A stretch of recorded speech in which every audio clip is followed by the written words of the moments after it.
لكل من يشاهد هذا الفيديو أو يسمع هذا الدعاء أو يؤمن عليه. أسأل الله العظيم رب العرش العظيم أن يغفر لك ولوالديك ووالديهم وأهلك ومن له حق عليك، وأن يسكنكم الفردوس الأعلى من الجنة، وأن يحل عليكم رضوانه ومغفرته ورحمته فلا يسخط عليكم أبدا، والمسلمين والمسلمات والمؤمنين والمؤمنات الأحياء منهم والأموات.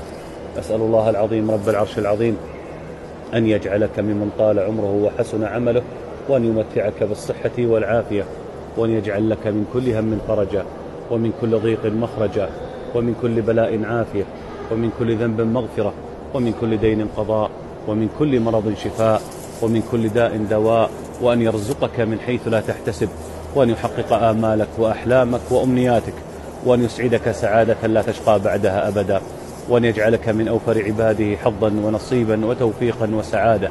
وأن يفتح لك أبواب الخير كلها، وأن يغلق عنك أبواب الشر كلها، وأن يحييك الحياة السعيدة الطيبة المباركة ومن تحب، وأن يشرح لك صدرك، وأن ييسر لك أمرك، وأن يرضيك وأن يرضى عنك، وأن يعطيك حتى يرضيك، وأن يهديك وأن يسهل الهدى لك. اللهم إنك قلت وقولك الحق، وجعلنا الكعبة البيت الحرام قياما للناس وأمنا. اللهم أقمنا مما نحن فيه، اللهم أقمنا مما نحن فيه، اللهم أقمنا مما نحن فيه من هم وغم وحزن ونكد وضيق وتعسر حال وغلبة دين ومرض وبلاء، يا ذا الجلال والإكرام، يا حي يا قيوم يا رب العالمين. اللهم لا تدع لنا في مقامنا هذا ذنبا إلا غفرته، ولا هما إلا فرجته، ولا كربا